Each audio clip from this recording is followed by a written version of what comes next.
This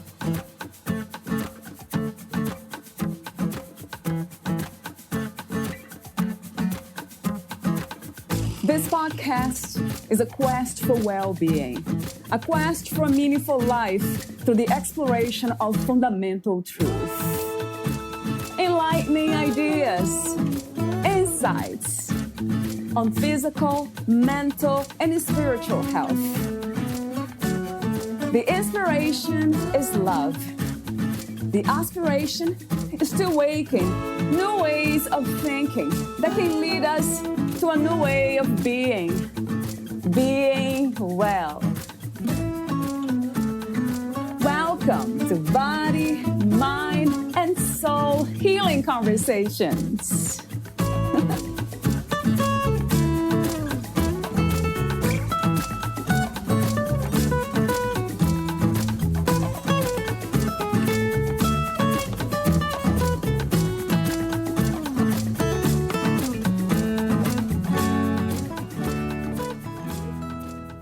Soul-searing, life-testing situations have what some call fallout blessings.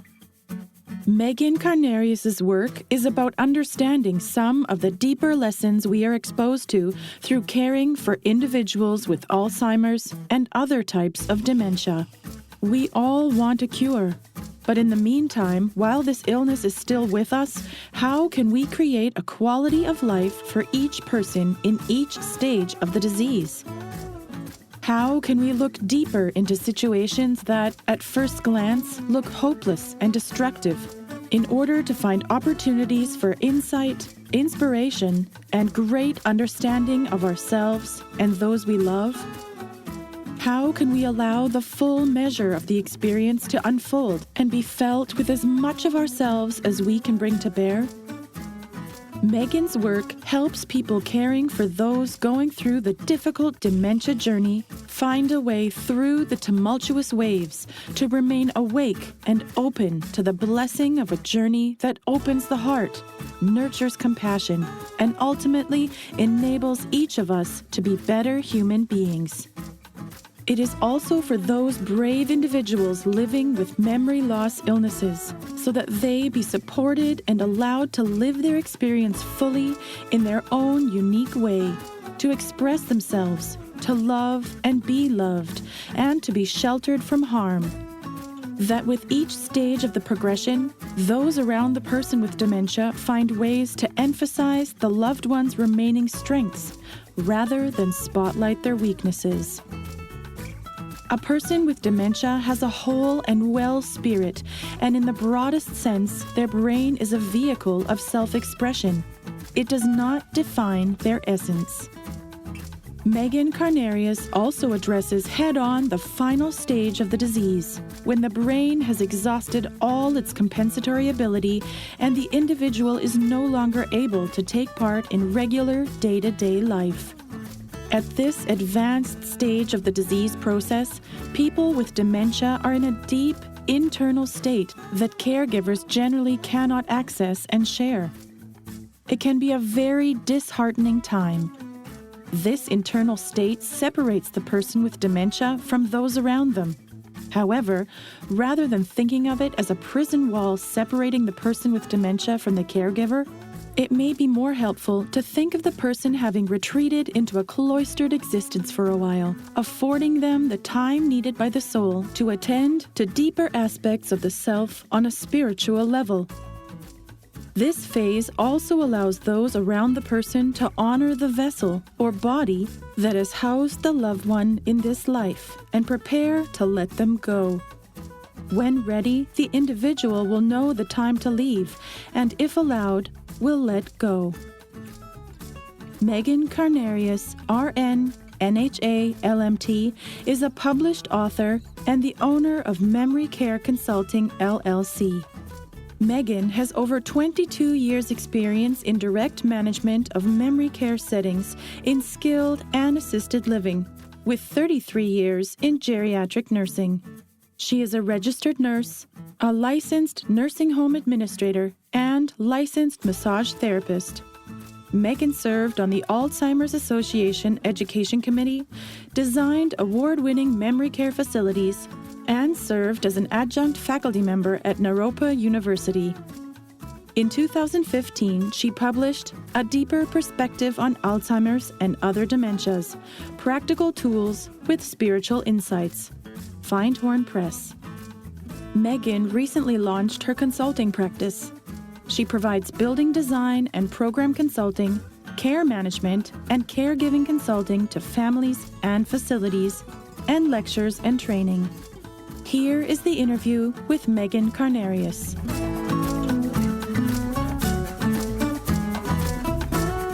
In your own words, who is Meghan Carnarius? Wow, what a great question. My mother, when she was raising us, she talked about wanting us to be healing presences. And when she was passing, she was reminding us of that. And I thought that was a really beautiful thing because I've always been interested in healing, education, how to work with people to help people in a way that makes sense for them, but helps them make progress on the things that they're working on. And so I think I'm a passionate advocate. Yeah, I think that would be a good description. That sounds really good. I have a few warm-up questions before we talk about the topic in your book, A Deeper Perspective on Alzheimer's and Other Dementias, Practical Tools and Spiritual Insights. So my first warm-up question is, what is life to you? Life is about learning, making a difference, and understanding love.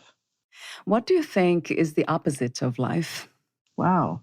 I think the matrix of things which support life, I think there's more life in things than we realize. I think things have beingness and are part of a network of support. And I think sometimes we take that for granted. Yeah. What is the meaning of freedom to you? I think that the free will, that we all have being and that we have opportunities to grow in our own unique way. And sometimes the circumstances may look different to someone else on the outside, and they're totally appropriate for us and what we need to learn next. And I think having more compassion about what we're seeing and not being judgmental, so trying to shift into being less judgmental is really important, I think, for humanity and supporting people's freedom in terms of what they're trying to express and how they're trying to gain understanding and what makes sense to them. And I just think we really could be broader in how we ask those questions. I love that. The non-judgmental way of living might need to get started with ourselves, right? Right. At this time, what do you think is the world's greatest need? And what is your vision for a new world?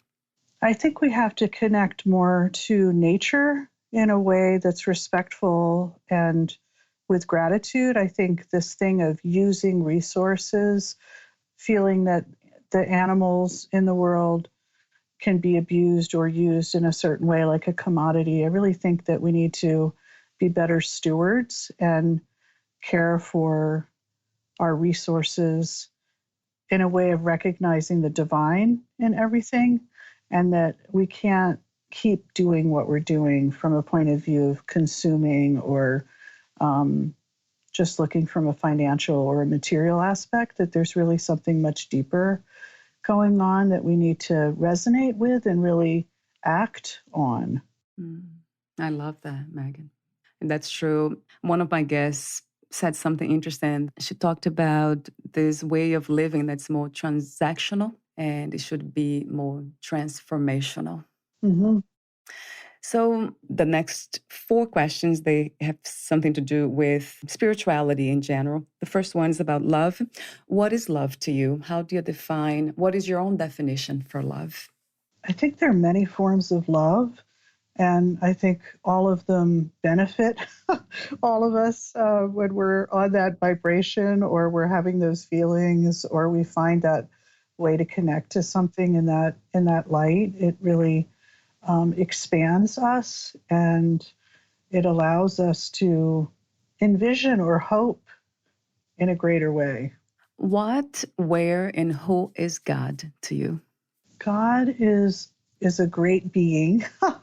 And I think of us as differentiated drops of God. So we're made into a soul, and then we incarnate and we have an experience.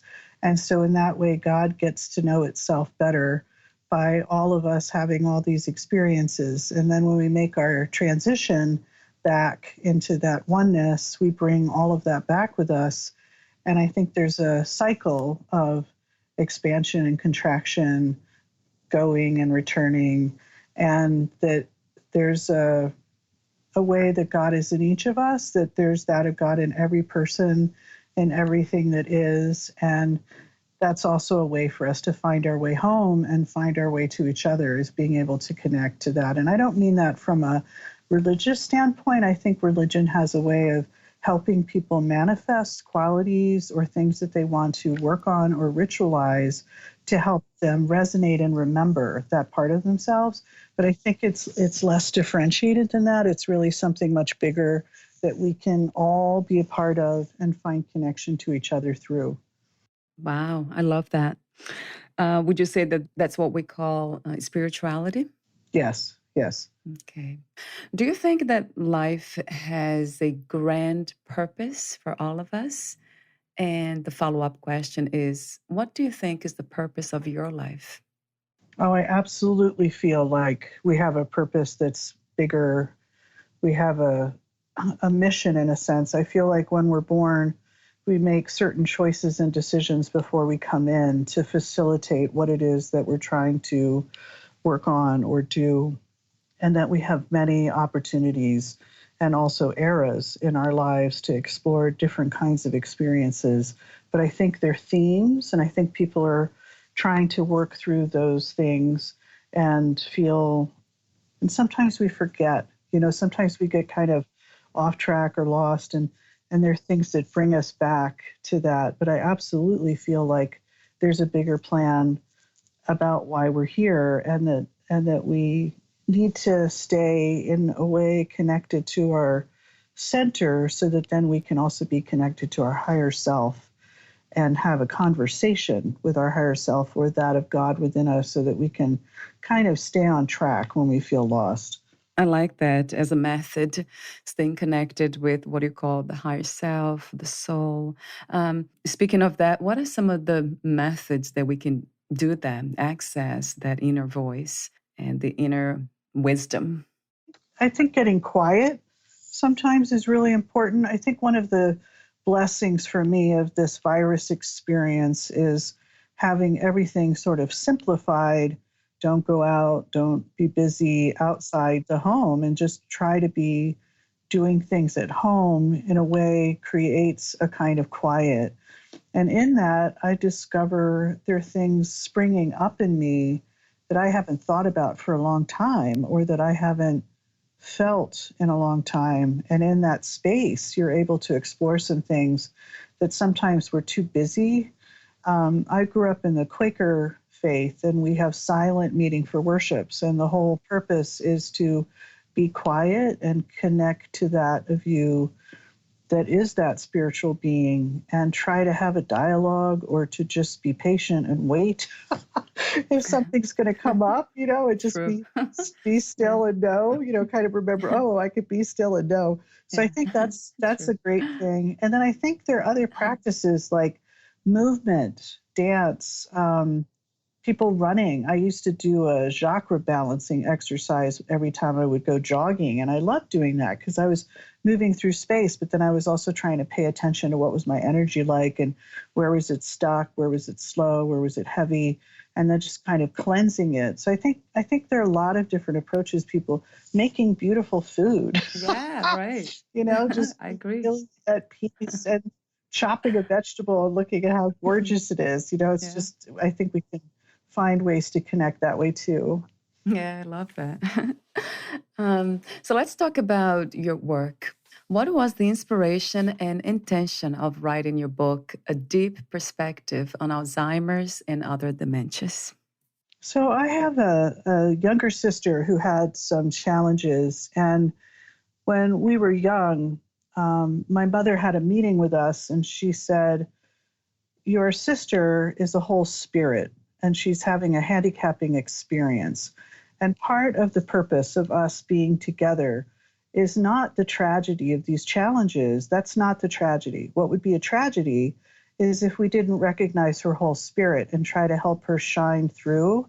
So I'm going to be the best mother I can be. I want you to be the best sister. I want us to all recognize that we chose to come together and work together in this way, and that she's bringing this opportunity to us. And I was 7, and I thought all families had meetings like this, which as I got older, I realized wasn't true. Right. Oh, But good. that theme of you have a whole spirit, no matter what your process, what your situation, what you're going through, you have a whole spirit. So how do we help people that are feeling oppressed or suppressed or hindered by something in life? And how do we work through that? So I worked with special needs children and I lived in communities, learned how to be a Waldorf special education teacher. And in that process, I saw an amazing massage technique that was only taught in Germany. And I went and studied in the anthroposophical circles, this type of massage. And I had to go to nursing school in order to get into that school. So suddenly I was weaving education and healing modalities of massage, hydrotherapy, aromatherapy. I studied painting. And so this thing of what makes somebody ill, what happened that we got to this point of physical manifestation of an illness? And is there any way to unwind it again? Is there anything that could help the person come back to a sense of healing or wholeness? And even if the physical thing can't be totally transformed, it might be a bridge to something that really is important for that soul or being to experience, that they want the learning from that. So trying really hard not to judge situations and that you're not outside of God, even though you're having a really difficult experience. And so the thing of how can we gather around someone and provide that platform for them to have the best situation possible to do the work that they want to do. So when I came back to the States, I'd been in Europe for a while. I was working as a nurse, and I ended up really connecting to people with dementia. And there were no special programs, there wasn't special training. This is years and years ago. And so I felt like they were a really marginalized group, and I couldn't stand it. And I wanted to help them as much as I could. And I ended up with the opportunity of opening the first memory care secure setting in Boulder County. And then over the next few years, I was talking about some of these concepts, and I had families come up to me and say, Meghan, you're talking about this in a really different way, and we want you to write it down. I'm like, okay, I never thought of writing a book, but it took me a long time because I'm not the kind of person that can go write for 10 minutes in a coffee shop. You have to really get into a space, and then life happens. You know, my mother was very ill. I got married, then I got divorced 9 years later, and I had some injuries that happened. And so I would kind of get wiped off the map. And then I would come back and start working on the book again. And then Findhorn Press in Scotland picked it up. And I was so grateful that they did that. And I'm so grateful that I got it done because there's so many positive things that I see.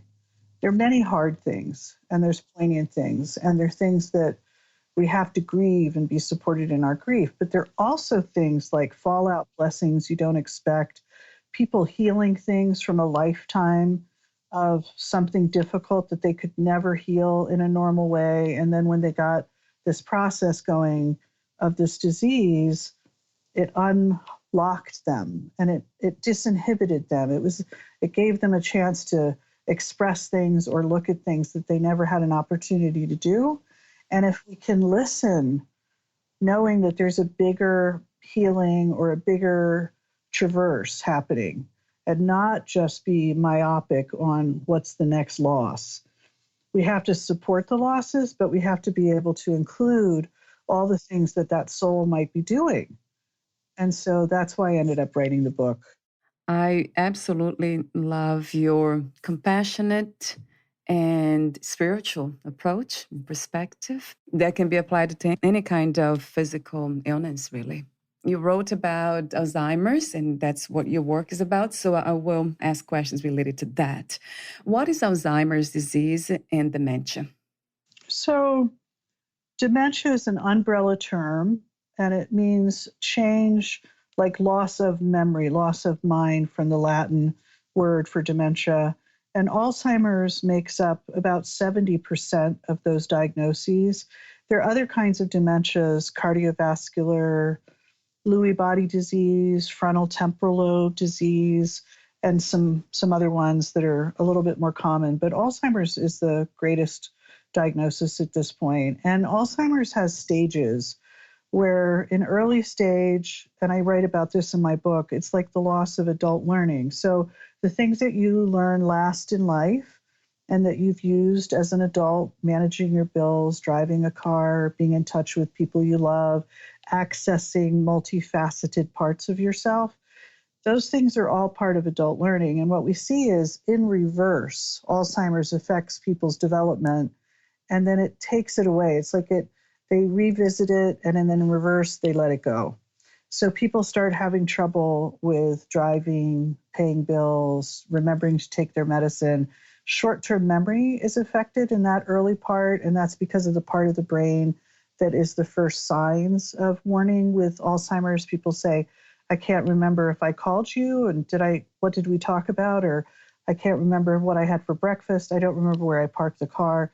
And it starts interfering with daily life. So people end up seeking help. About 50% of people with dementia don't have insight that they have a problem. So that makes it really challenging for families because some families get really hung up on wanting to convince the person they have memory loss. And we really have to move on from that because they can't remember what you just said. So there's no point in quote unquote kind of harassing them about that. Anyway, the loss of adult learning is first. Then we get into an era that's the loss of adolescent learning. And in that era, things get very emotional. People tend to get more disinhibited. They get angry, frustrated, upset. They might do things you've never seen them do before. They're really scared and they're really struggling with, all these things used to work a certain way for me and now it's not working. And they're trying to assert that they are the same adult person that they were, but they're really having trouble processing executive decisions, dealing with the order of things. How do I have judgment around this and get it done? And then we have the loss of childhood learning. And in that era, people can't figure out, how do I dress? What's the order of it? What are all the steps to making coffee? I can't really track what's going on in this conversation. They shouldn't be driving at this point. They have trouble cooking. They don't know how to do their laundry. They're wearing the same clothes again. They're having trouble with bathing and hygiene. They really need someone supervising them just as you would in your early childhood. You would need someone around all the time. And so families are struggling with, how do we support this person's safety and make sure they're okay in their home? And then the last stage is the loss of infant learning. And that was when care becomes very, very physical and people don't have their balance, they're falling, they aren't walking well, they can't feed themselves, they're incontinent. And each of these phases lasts 2 to 4 years. So the average length of an Alzheimer's diagnosis is 8 to 12 years. The older you are, the gentler its decline. So if someone gets diagnosed with Alzheimer's when they're 90, it's going to be a very slow progression. When somebody gets diagnosed younger onset, which is prior to the age of 65, that's going to go rapidly. And so for some families, that's really stunning how quickly people move through these stages when they're younger. And it's something the Alzheimer's Association and other organizations are trying to help families with, because often they're like pre-Medicare age and their insurance is strange, or maybe they lose their job and nobody knew it was because they had early Alzheimer's, that they were struggling with their work, just all kinds of challenges with that age group. But I think there's a lot more services and a lot more understanding and awareness now than there used to be. Like I've been doing this work for 33 years, and it's really changed a great deal, the awareness and empathy. People understand what the caregivers are going through, not maybe exactly or every situation, but they have a sense of what that must mean to be around someone who's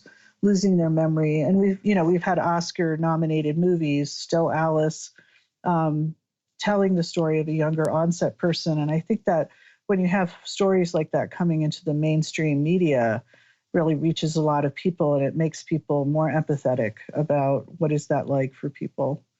Yeah, right. We need more of this out there, more education, because I know that education will sort of eliminate judgment. So the more we know, the less we judge. Right. Does it happen also in young people, in their 30s or 20s even? There's an association with Down syndrome with some of the genetic types of Alzheimer's. And the youngest reported case was 28, but that person had Down syndrome. And when you look at some of the other people that are coming up, there are some people that are 39, 35, and it's definitely connected to a genetic issue. There are 651 family members that are being studied right now internationally, and they've allowed themselves to be poked, prodded, and go through things that aren't necessarily FDA approved, because all of them have a strong genetic component around younger onset. And for different individuals, it might be different ages where they start seeing the disease appear in their families, but they've all been acknowledged as, you guys have this problem. And so I know a gentleman whose father was a group of 10 siblings, and all 10 of them have come down with Alzheimer's by the time they're 50. So he's being in the study in his 30s to try to help them, if there's anything that he could do to help them find a way to slow the disease or cure it, or anything. And so he makes himself available to that effort. And every year, they have like an annual conference internationally where people are comparing notes and talking about what they've been working on with these family groups all over the world. So it is genetic when it's a younger onset, they feel. It's about 5% of all diagnoses of Alzheimer's has that really younger onset component. I've met some people in their 40s who've had it already, and it just moves very quickly, and it's hard because some of them still have children at home they're raising, and then maybe their parents come and live with them to help them raise their own children. Besides genetics, what are the causes, Megan, the common causes for dementia or Alzheimer's? So there's 3 different changes in the brain that happen. One is the brain excessively atrophies. There's protein amyloid plaques that lay down in the brain, and they kind of mess up the works. They're like a sticky substance. And then there's neurofibril tangles. So the challenge has been for a lot of scientists is like the chicken before the egg. Which one of these problems is first, and is it causing the other ones? And how do we address each of these things in their own way? And they had questions about protein amyloids. They didn't know why they were happening in the brain. And there have been a couple recent discoveries where they felt like a bacteria from oral health had gotten into the brain, crossed the blood-brain barrier, and the protein amyloids actually were trying to encapsulate the bacteria to make it not invade the brain. But in encapsulating it, they also affected the brain. And then that was also sort of concurred with a chronic wasting disease in wildlife, that they found a kind of bacteria in that brain. And they're wondering now if like some of Alzheimer's diagnoses are misdiagnosed, and maybe it's this bacteria crossing the blood-brain barrier. There's a lot of different things that are being worked on. There's something called mild cognitive impairment, and it's in 40% of people who get that diagnosis, it doesn't turn into Alzheimer's. But 60% of the people who get mild cognitive impairment diagnoses, which is kind of like an early memory problem, you don't have Alzheimer's yet, it turns into Alzheimer's. So 60% turns into it. So what scientists have been doing is trying to work really hard with that 40% to understand why didn't it tip into Alzheimer's? What is it that this person's doing that might be helpful to everyone? And so that's where you're seeing a lot of the lifestyle health choices being tried to see if we can get people to not tip into it. So there's a couple key ones. Anything that's good for your heart is really good for your brain.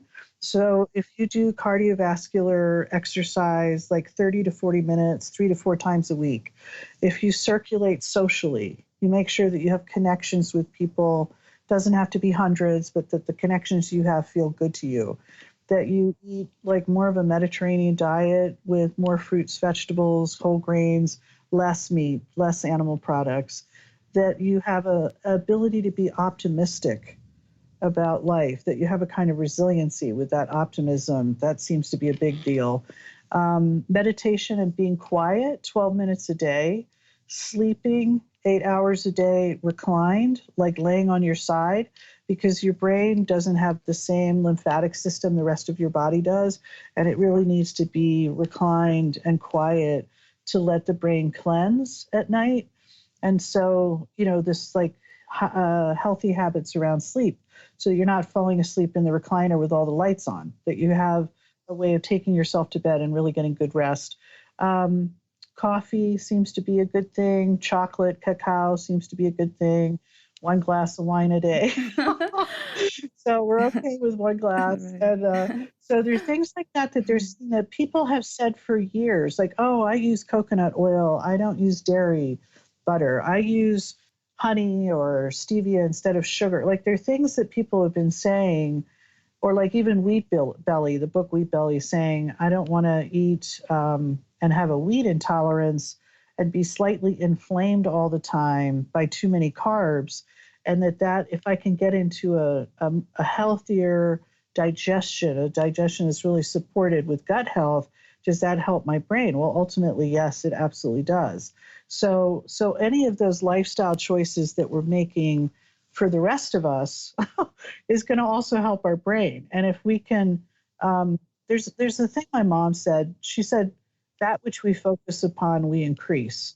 And so if people are terrified of getting Alzheimer's, that is not really the approach I would want them to take. I would want them to be focused on, how do I have the best, richest, most full, wonderful life? And that's what I want to think about. How do I get my life to really feel exuberant, like it's full, instead of, I am so afraid of this thing. I'm so afraid of this thing. That's not what we want to focus on. True, and I agree. Yeah, all the suggestions you gave for basically prevention of Alzheimer's or dementia, they have a relationship with preventing all the other health problems could emerge. So that's interesting. Right. What about the treatments? Are there different treatments for each stage, or? So there isn't really a cure. So they haven't figured out the cure. They don't know how to delay the disease, really. Once you have Alzheimer's, individually, people maybe would make some of these lifestyle choices to see if they could slow it down, but it just has its own mind in a way. It just kind of goes the way it's going to go. And they don't really have treatments in terms of being able to stabilize something. So it's more a question of, how do I help this person have a good quality of life, and what enhances that life at this stage? So if someone loved golf, this is my favorite story. These 4 men played golf together. One of them had a wife who had Alzheimer's. And when one of the players in the foursome started showing signs, he said to the other 2 guys, okay, this is what we're going to do. So they all played golf together. They had lunch, they had drinks, and then they started using a cart instead of walking the course with their bags. Then they started letting the guy play the ball wherever it went. Like if it went out of the course, they were like, I'm going to start a new ball. It doesn't matter. And then they went down to 9 holes instead of 18. They were still always eating lunch and having their drink. And then it got to the point where they were only having lunch and having a drink. And then when he couldn't come to the golf course anymore, when they visited the building he lived in, each of them would visit with a golf club. And they would sit outside on a patio chair and kind of swing the club around, like talk using the club, like just having a club there. And this gentleman always had the impression after their visits that he had done 18 holes, that he had had lunch and had a drink. So the thing of like, how do you get the quintessential piece of the experience that's the most important that the person can connect with successfully no matter what? So no matter where they are in the progression, how can we help them still experience those things that they love and still stay connected to these people? And this foursome really did a great job of figuring out, how do we make it simpler? How do we make it just fun? How do we not worry about what the problems are? Just how do we have camaraderie? And so I think that's really the key, is you have to keep up with where are we now and what's the best way to connect. So like, talking about something someone loved to talk about and getting them to tell their stories again when they're still able to, and then recounting the story back to them when they're faltering with their speech, or using music to sing and connect through music.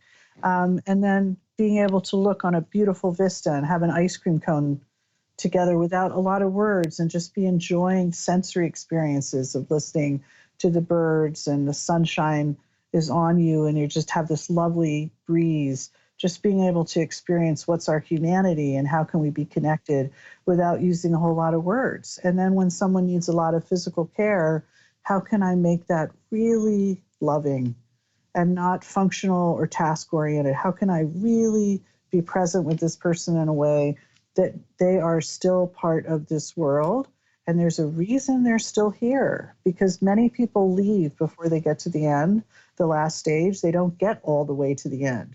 And a lot of people worry about that when they get a diagnosis, but I would say only about 20% of people get to the last stage and stay in that stage for a while. So if someone's there, I'm like, wow, what's going on? That they're here still. Are they waiting so that a member of their family is more ready for their departure? Are they tying up loose ends in a very, very inward way that's uninterrupted by all the mundane aspects of living, and that all of that's been handed off so that they have a very deep, cloistered, quiet place to work through some things before they depart from this body? So I feel like there's a rightness about why is someone here and what's going on for them, that if we can align ourselves with, again, in this really loving, gentle, supportive way, I think people wouldn't be as scared of Alzheimer's. I think they're really scared of being vulnerable, of not being treated right. And if we could help everyone feel, let's make sure you're really treated, you're really held in a way that's really whole and genuine, and is at your pace, the pace that you are in at that point. How can we be at your pace? Then I think people would have a very different impression of Alzheimer's. Oh, no doubt about it. I absolutely love your approach, your philosophy, your perspective. It's very, it's not even spiritual. It's just human. So you're coming from the heart. But to me, the heart, it knows it all. It has wisdom, and that's what we need more. Is that what you call compassionate caregiving? Right. And you said it earlier when you said it's really important for people to understand things, because then they stay objective. So for a caregiver, sometimes you get too immersed and you get too close to what's happening, and it's hard to not take things personally, or to kind of have a spaciousness so that you can allow this person to do what they need to do, and then also take care of yourself. What are the things you need to do in relationship to giving care that help you sustain a full cup, and that then you're able to give that freely and not feel oppressed by the whole situation? And because memory care support is such a long experience, and people change so much over time, and you're dealing with so many different things that come up, it's a well-rounded caregiving experience, because it isn't just all physical or just all emotional or just all memory, but it's all of those things. That it takes a certain capacity for the person to be able to meet that and provide that. And so I always say, share your loved one. You're doing things for yourself, trying to manage it, but also it's really important that you let other people come in and help and bring their area of excellence or their thing that's unique to them, that might be a contribution to that person's life, that you let these people get to know each other at this point. And instead of feeling a sense of failure at needing help, think about it more as I'm going to share my loved one with other people so that they get to know him too, or that they get to know her. And that's a really different community kind of minded way of bringing people together and helping us all have our gifts and our talents, but then also be supported in ways where we kind of suffer because we haven't developed that part of ourselves yet. Right, right. So when I asked you about the treatments, there's no cure, so treating this. Right. So the medications that they have right now, what they do is they try to help when the neural synapses fire, there are chemicals in the brain that have to make a connection to another neural synapse. So what the medications try to do is help build like a bridge or an escalator so that chemical response is getting captured and healthy receptor sites are being found and supported. And they think they add like a year to 3 years of better functioning, but meanwhile the disease is continuing. So it's just that the neurons can communicate better for a period of time with some of this medication support. Some people it doesn't make much difference. Other people it makes a lot of difference, but it's not really, it's not really ideal because we would love to see the disease stop progressing. And let me see. I have another question about the signs. How do we know when someone close to us they are presenting the signs of dementia? So sometimes people start repeating things. They ask you something, you give them an answer, and then a few minutes later they ask you the same question. They complain about losing things. They complain about people not remembering stuff when actually they're the ones not remembering. They might start having little dings on their car or getting lost driving. They're constantly losing their phone. The bank starts calling because they're trying to take money out repeatedly. Money stuff starts getting hard. And I think it's really important if people notice personality changes, mood changes, to get to talk about how can I support you? I notice you seem kind of irritated lately, or I'm worried because you seem kind of sad. Is there anything going on? And when you get a diagnosis, you try to rule out things you can fix. And there are people that get memory problems from vitamin B12 deficiencies, thyroid problems. There are other things that can cause memory loss.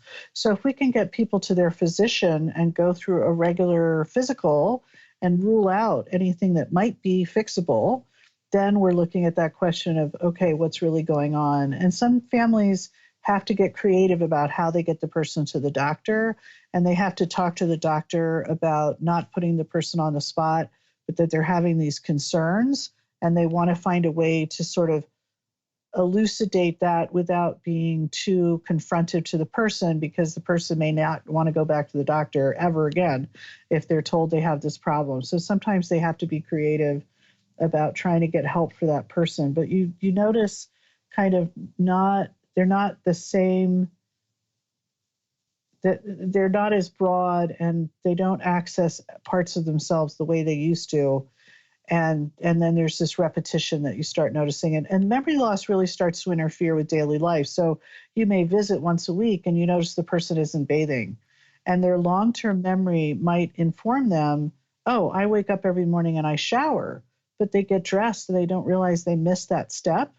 But you're observing some changes in them. And that's why it's important to, obviously we want to have good relationships so that when we have these difficult things to talk about, we can find a way to support that person. And, if someone has to become the power of attorney and we have to figure out what are we going to do from here and how do we help this person when they become incompetent, it's just obviously easier if you've got relationships where you can talk about things. Yeah. Then, some families that's really challenging. So I understand that. True, because they get involved emotionally, and then because in a way they lose the loved one before they really lose them. Right. That they change a lot, and that sometimes people feel, they use that phrase, never ending funeral, or the person that I love died already. And I kind of feel like, okay, wait a second, people. When you were a baby, you are not anything like you are now when you were a True. baby. True. And when you were a young child, you were totally different, and you were all those things and more. And so when we have people shedding aspects of themselves and really shedding also some of the mundane connections to daily life, that thing of what is shining brighter in here? How do I find the being of this person when they're shedding all the things that they layered themselves with through this life? And it's like the illusion of impermanence. This disease helps us recognize impermanence in such a strong way and go past that and look at what is the being of this person, even if they're not the person I was used to being around or had a certain purpose to me. It forces us to get unconditional about our relationships. It makes us look deeper into who is underneath all these layers and how can I be connected and love that person anyway. We are much more than our brains. Wow, Megan. That is such a great observation because we are talking about memory, and without a memory, there's just the being. Right. So that's detached from everything that we have learned. And most of what we have learned is actually not of much use to the soul, let's say. Well, I think the soul has gathered all of those things. You can't take it away from them. I think the soul has been active in all the parts of our life. And even, like if you think about a child and how much they learn in the beginning, you can't really get children or babies to be self-conscious. Like they just are, they're just busy doing stuff. And so I think what happens at the end of life is you have another era where we really shouldn't be trying to make someone hold on or report or be self aware in that way. And if we could gentle our judgment and say, okay, if this elder is on their way out, they're trying to prepare to leave, they're casting off everything that they added that's not necessary to them, and that their being has absorbed everything from this lifetime, and it knows who you are, it knows what relationship it is. It just can't access that file cabinet on a physical level. And we have a dependency on the physical and on I'm seeing you and you look this way and this is how I know you. And it's like shakes that all up. And to say, okay, if the soul can take every experience it needs to with it, and it just lets go of whatever the physical form was that it took, but it still has a connection. It still knows us, it still loves us, it still, it had all these experiences, but it's not in the part of its life where it's accessing these file cabinets and letting us know that. So we have to trust that our relationships are true and that I'm in a package too. And so, I have to be recognized somehow. Otherwise, I'm like a bag of water walking around. And so the thing of, the being recognizes me and I recognize the being. And in that moment, it's timeless. And there isn't judgment about this or that. Those things just fall away. And there's just a love, there's just an appreciation about you've been here. You were part of all of this, and now it's time for you to go. You're letting go of this. So, how can I help you do that in the best way? Yeah, how wonderful. There's a section in your book that's called the importance of humor, sense of humor. Talk to me about that. Well, it's an equalizer. Like when we all laugh, we all share something. And I had a resident that a couple funny stories, but I'll just tell you this one. This resident loved walking outside, and we had 2 courtyards, and she would walk all the time. Well, one day the sprinklers were not on the right time setting, and they suddenly started to go off as she was outside. And she started trying to run away from the sprinkler, only to run into the next one. And so we all ran outside. A couple of us that were working ran outside.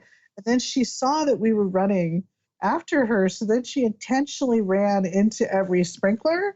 So then we ran after her into every sprinkler. And then we all came back inside.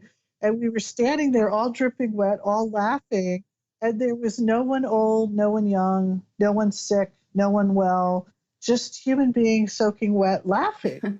And there's this thing that the patient and the carer and you just start getting into these categories. And when you have humor, it just makes things light. And it's a really good way to tell if you're burnt out is if you start losing your sense of humor. You need to really think about, what do I need to do to help me have levity? How can I come at things with humor? It just makes such a difference. And even though something can be really, really upsetting, there can be some very, very funny moments in the middle of it.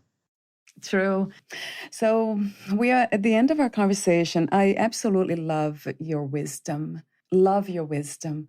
And I know you talk about your mother.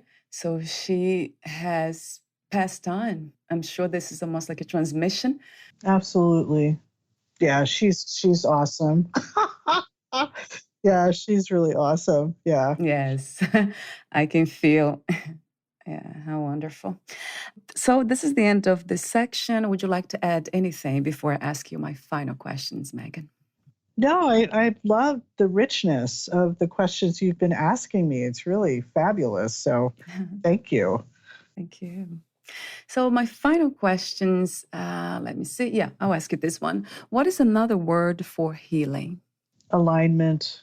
Alignment. What was the hardest lesson to learn about yourself in this lifetime? Wow. I think that you can't fix everything, and you have to learn how to be with that and let go and allow whatever it is that's going to be really there to be there. I think to understand, when can I bring my energy to something? When can I be supportive? What is it I can bring? Those are all really important things that are happening and going on, but also knowing I have to now let go of this, or I have to move away from this. I think that's been a really hard thing to learn. Yeah, I think for all of us, for me, certainly, not trying to fix everything. Yeah. If you knew you would die soon, meaning losing the body, would you change anything in your life or do anything differently? I think this thing right now of trying to get quiet, and I just wish sometimes you had more space and time to do certain things. And I think connecting with people that you love and making sure that you really do that and that you have opportunities to do that. And people with dementia have really taught me a lot about, don't have regrets and don't have things that were left unsaid or left undone, because at some point you may not be able to speak, you may not be able to use words. And I've been doing this work for about 33 years. So I think I do recognize that along the way of like, ooh, do I need to go back to that person and say something? Do I need to address this? Or what is it in myself that I'm feeling that would not make me happy if suddenly I was hit by a truck or, Right. Oh, God. had to leave. So I think it's really important to sit and review a little bit periodically about, where am I with those kinds of questions? I think that's a really good question. What are three things about life you know for sure as of today? I think that we all have potential that we sometimes haven't tapped yet, and that things may call on us or bring something forth that is really surprising or amazing. And sometimes we just haven't had the opportunity to show that. And I think a lot of us learn through difficulty and hardship. And I wish that wasn't so, but it has a way of getting our attention and helping us really get it when something's difficult. And I think the other thing of loving ourselves as a starting point is really hard for a lot of people. And so how can we increase the compassion to ourselves so that we really, when we're connecting to other people, we're not coming from that harsh and judgy kind of place. We need to get softer with ourselves so that we can be gentler with others. Yeah. Wow. Yes, to that, to everything that you have been saying, really. It has been a warm conversation. genuine. I love your wisdom and your presence. Boy, I love your wisdom. Thank you. Thanks for asking me. It's fabulous. Yeah. Thank you. And my last question. Where can we find more information about you, your books, products, services, and future projects? So my website, www.memorycareconsulting.com. That's my work, and it has the kinds of things that I do and offer. And my book is with Barnes & Noble, Amazon, Simon & Schuster. There are various listings for the book if people are interested in getting that.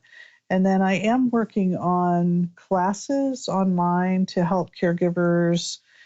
So that's a project that I'm working on right now, and also a project for faith communities of various kinds, how to work with people in their fellowships that are having these challenges and be more supportive to their process and to their carers along the way. So that those two things will be coming out in the near future, and that would be on the website as well. Wonderful. Thank you so much again, Meghan, and we'll talk soon. Okay. Thank you. Thank you. Bye for now.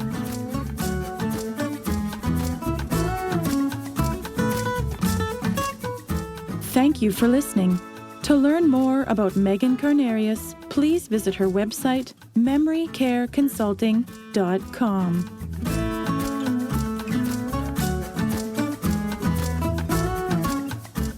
To learn more about this podcast, please visit fitforjoy.org/podcast.